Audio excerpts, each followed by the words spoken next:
ان سے کہہ دیجئے اگر تم اللہ سے محبت کرتے ہو تو میرا اتباع کرو، میری پیروی کرو، اللہ تم سے محبت کرے گا۔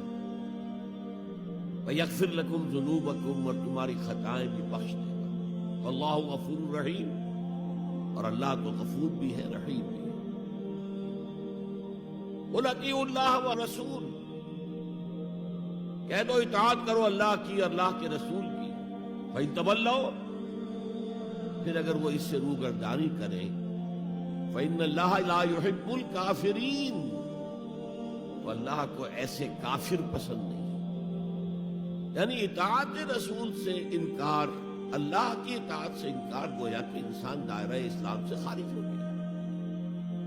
کبھی کوئی خطا ہو جائے، غلطی ہو جائے، گناہ کا صدور ہو جائے اور انسان فوراً توبہ کر لے، فوراً رجوع کرے، پشیمانی اسے ہو جائے، عزم مصمم کر لے دوبارہ میں نہیں کروں گا، تو اللہ بخش دے گا۔